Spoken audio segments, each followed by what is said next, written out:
Hello students, आज हम लोग मैथमेटिकल एनालिसिस में सेकंड यूनिट स्टार्ट कर रहे हैं। फर्स्ट यूनिट का जो आपका टॉपिक रहता है वो सिर्फ एक टॉपिक है रेक्टिफिएबल कर्व। रेक्टिफिएबल कर्व ये हम लास्ट में करेंगे।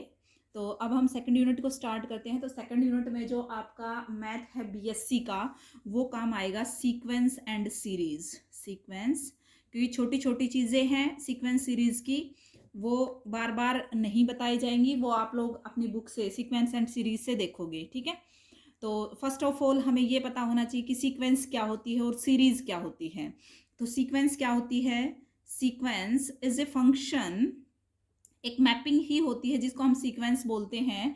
Is a function whose domain is set of natural number and range be any set. अगर किसी भी सीक्वेंस किसी भी मैपिंग में उसकी डोमेन फिक्स कर दे सेट ऑफ नेचुरल नंबर और रेंज कुछ भी ले लें, मान लो कोई भी एफ मैपिंग या कुछ भी आपने ड्रॉ किया, एन से आर कर दिया, मान लो रेंज उसने आपने आर ले ली, तो उस सीक्वेंस को हम क्या बोलेंगे? वो सीक्वेंस कैसी है? रियल सीक्वेंस है। ठीक है भाई। सीरीज क्या होती है? सीरीज और सीक्वेंस का आपस में बहुत ज्यादा कनेक्शन है। अगर मैं सीक्वेंस को ऐसे लिखते हैं, रिप्रेजेंटेशन जो उसकी नोटेशन होती है सीक्वेंस की होती है। अगर सीक्वेंस के एलिमेंट को हम सम की फॉर्म में लिख दे, A1 A2,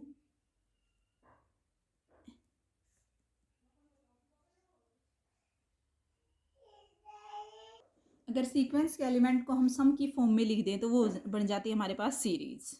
अब बात आती है कन्वर्जेंट की।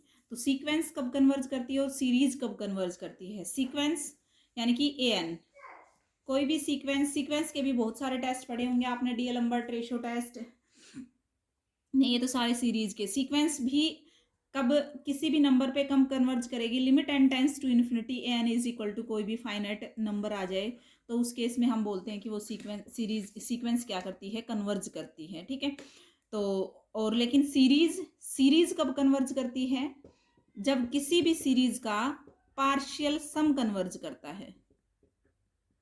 पार्शियल सम, क्योंकि सीरीज फाइनाइट भी हो सकती है, इनफाइनाइट भी हो सकती है, लेकिन पार्शियल सम यानी कि फर्स्ट एन टर्म्स का सम अगर कन्वर्जेंट है, एन आपका I1 से एन रखते हैं हम, ठीक है, तो अगर हमारा 1 से एन ही है तो उस केस में अगर वो कन्वर्जेंट है तो सिंपली हम बोलेंगे कि वो सीरीज भी क्या है?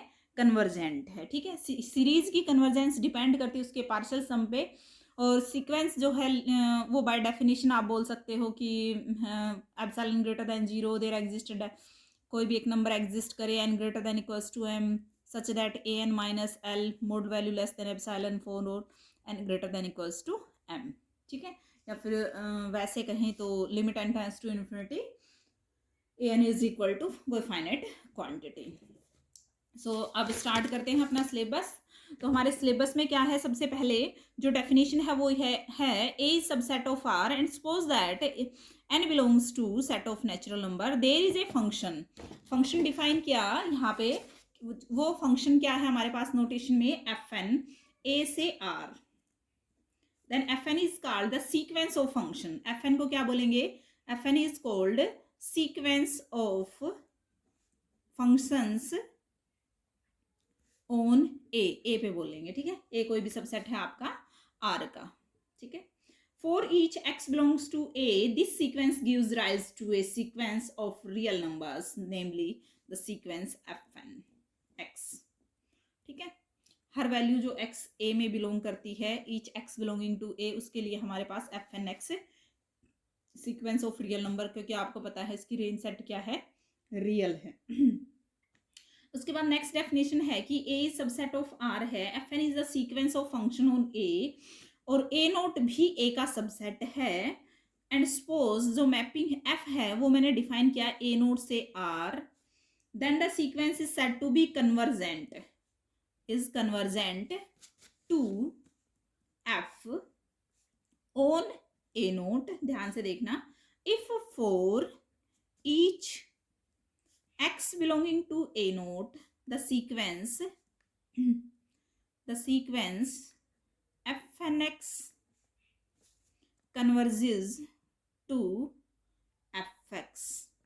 इन आर। तो हमारा ये मीनिंग रहेगा कि एफएन एफ पे कन्वर्ज करेगी on a node if epsilon for each x belonging to a node the sequence is convergent to fx। ठीक है, इन दिस केस वे हम ये भी कह सकते हैं ईच का केस आ गया तो इसको पॉइंट वाइज भी converge pointwise to f on A naught भी बोल सकते हैं। फर्दर जो एफ है यहाँ पे जहाँ पे सीक्वेंस कन्वर्ज कर रही है इसको लिमिट फंक्शन बोलेंगे भाई, क्योंकि जो सीक्वेंस है वो फंक्शन की सीक्वेंस है, लिमिट फंक्शन। ठीक है, तो ये था डेफिनेशन। वैसे सिंपली हम लिख सकते हैं कि एफ एक्स की वैल्यू क्या होगी, limit n tends to infinity f N x where x belonging to a naught. ठीक है भाई, उसके बाद है this sequence f n is said to be converge pointwise to f on A naught. By definition भी कह सकते हैं कि there exist a corresponding positive integer m depending upon epsilon और x, दोनों पे डिपेंड करेगा पॉइंट वाइज के केस में F N x minus F of x mode value less than epsilon. ये डेफिनेशन भी पढ़ना। ठीक है, ये पॉइंट वाइज की डेफिनेशन है। उसके बाद आता है नेक्स्ट है A subset of R. Next definition है तो सीक्वेंस ऑफ फंक्शन है on A not is subset of A, और हम डिफाइन करते हैं एफ एन एक्स सीक्वेंस थी, सम लगा दो, समीशन लगा दो, converge for every x belonging to a naught we say that the series converges pointwise on a naught, यानी कि fx is equal to summation n1 से infinity fnx, ये आ जाएगा भाई। ठीक है, ये सीरीज कन्वर्ज कर रही है fx पे, तो ये मीनिंग रहेगा आपका।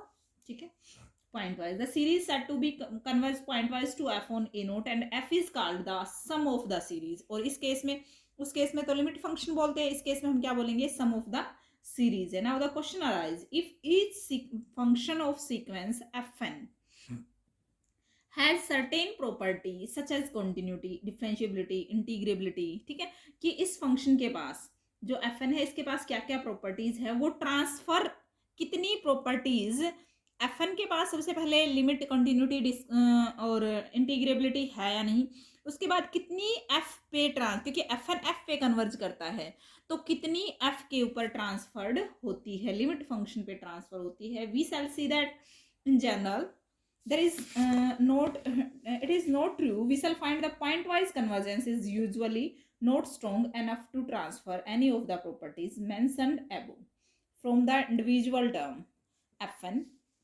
ठीक है, लेकिन हम यहाँ पे जो स्टडी करेंगे कुछ एक थोरम ऐसी हैं जो कुछ एग्जाम्पल से, जैसे sequence of function whose limit function is discontinuous, हम ऐसी सीक्वेंस का एग्जाम्पल देंगे एफ एन एक्स, आपके पास है x की पावर 2n 1 प्लस एक्स की पावर 2n। कंटिन्यूटी का मीनिंग पता है आप सभी को कि क्या होता है, कि जहाँ पे ब्रेक ना लगे, है ना।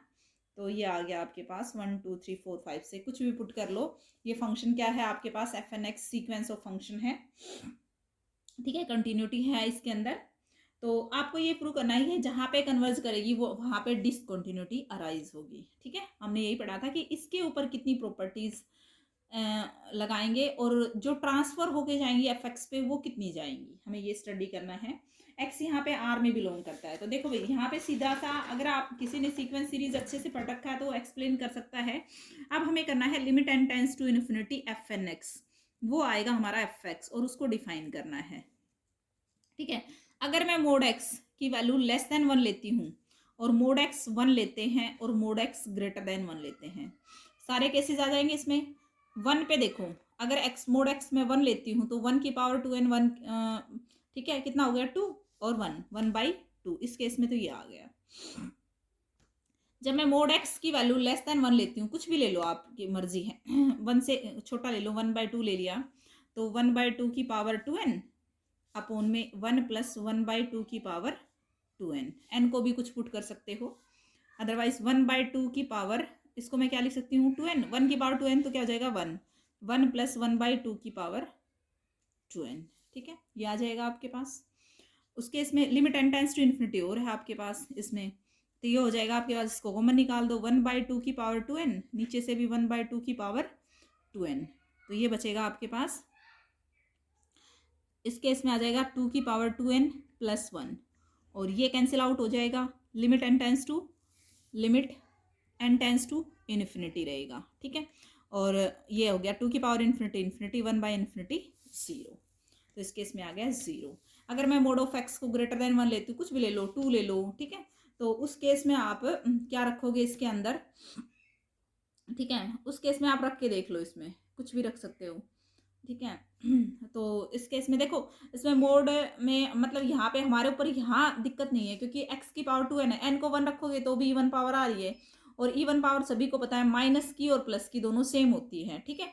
इसलिए हम इस पे सिर्फ एक ही पॉइंट पे फोकस कर रहे हैं। Mode of x greater than 1 है तो मोड ऑफ एक्स की वैल्यू आप क्या रख लो, 2 रख लो, ठीक है। तो उस केस में क्या आ जाएगा आपके पास, सिंपली मैं मोड ऑफ एक्स अगर 2 है तो एक्स को 2 रख सकती हूँ, ठीक है, क्यों, क्योंकि इसमें मोड और दोनों का मीनिंग खत्म हो जाता है। तो इस केस में आपके पास क्या आ जाएगा, एक्स की पावर 4n और नीचे 1 प्लस एक्स की पावर 4n, कॉमन निकाल दो, एक्स की पावर 4n, एक्स की पावर 4n, 1 बाई एक्स की power 4n plus 1, n tends to infinity कर दो, 1 बाई इन्फिनिटी 0, ये हो जाएगा 1, ठीक है। तो देखो अब यहाँ पे हमारे पास एफ एक्स ये आ गया। अब सभी को पता है मोड ऑफ एक्स क्या होता है, प्लस माइनस पे ही तो डिफाइन होता है यहाँ पे, यानी कि एक्स की वैल्यू 1 भी है और माइनस एक्स की वैल्यू भी 1 है, यानी कि x इज इक्वल टू 1 और -1 पे दोनों पे मुझे एक ही वैल्यू मिल रही है, यानी कि कंटिन्यूटी ब्रेक हो रही है, यहाँ पे डिसकंटिन्यूटी अराइज हो रही है, ठीक है। तो फंक्शन क्या है आपका, डिसकंटिन्यूअस है, एफ एक्स लिमिट फंक्शन, यही था इसके अंदर। उसके बाद नेक्स्ट है कि आपके पास जो डबल सीक्वेंस होती है in which the limit process can't be interchange, जैसे पहले n टेंस टू इन्फिनिटी करे फिर m टेंस टू इन्फिनिटी करे तो वो इंटरचेंज नहीं होनी चाहिए। तो let us example of double sequence s m n, ये है मेरे पास, पहले मैंने n को फिक्स कर दिया, m टेंस टू इन्फिनिटी किया, m को ऊपर से कॉमन निकाल लिया, नीचे से भी निकाल लिया, 1 आ गया, फिर इस पे 1 पे मैंने n टेंस टू इन्फिनिटी किया, अब n है ही नहीं तो 1 ही रहेगा। ऑन द अदर हैंड फिर हमने m को फिक्स कर दिया और इस पे n टेंस टू इन्फिनिटी किया, m को फिक्स करेंगे तो यहाँ पे n टेंस टू इन्फिनिटी करते हैं, infinity 1 by something upon infinity क्या हो जाएगा 0, फिर इस पे हमने 0 पे m टेंस टू इन्फिनिटी कर दिया बाद में, तो इस केस में हमारे पास 0 आया, बोथ आर नॉट इक्वल्स, मतलब इंटरचेंज नहीं कर सकते, दोनों का सेम मीनिंग नहीं होता किस केस में, डबल सीक्वेंस में, ठीक है। A sequence of function for which the limit function of the integral is not equal to the integral of the limit function, यानी कि f N x not equals to f of x d x, integration का sign. अब देखो F N x ये दे रखा है, x आपका 0 से 1 के बीच में लेना है, देखो 0 लेते हैं तब भी 0 आ रहा है और इज इक्वल टू 1 लेते हैं तो भी 0 आ रहा है, तो limit n tends to infinity f x हमारा 0 आ जाएगा, ठीक है। अब हमें इंटीग्रेशन करना है, सो 0 से 1 एफ एक्स डी एक्स, तो क्या होना, 0 का integration with respect to x 0 ही रहेगा। अब हमें 0 से 1 इंटीग्रेट किसको करना है, एफ एन एक्स को। अब सभी को इंटीग्रेशन का तो अच्छे से पता है, ठीक है, इंटीग्रेशन किया और आपके पास ये आ गया, इसमें limit n tends to infinity करेंगे, इसमें limit n tends to infinity करेंगे तभी हमारे पास क्या आएगा, एफ एक्स आएगा। तो इसके हिसाब से तो हमारे पास ये किस में कन्वर्ट हो जाएगा, 1 आ गया, limit n tends to infinity 0 से 1 एफ एन एक्स, और ये इसको मैं क्या रख सकती हूँ, इसको मैं ये भी लिख सकती हूँ, limit n tends to infinity, ठीक है, ये आ जाएगा, तो हमारे पास ये आ गया, ठीक है। तो ये both are not equals. Next example है, तो आपको सीक्वेंस एंड सीरीज के यहाँ तक के एग्जांपल्स करने हैं, sequence of differential function with the limit 0 for which F and dash divergent, तो ये आपके पास है। कल जो हम टॉपिक करेंगे वो करेंगे यहाँ से, sequence of function is said to be converge uniformly, ठीक है, यूनिफॉर्मली कन्वर्जेंट से हम करेंगे, तो पेज नंबर 1.5 तक का कंप्लीट करना है। Okay, thank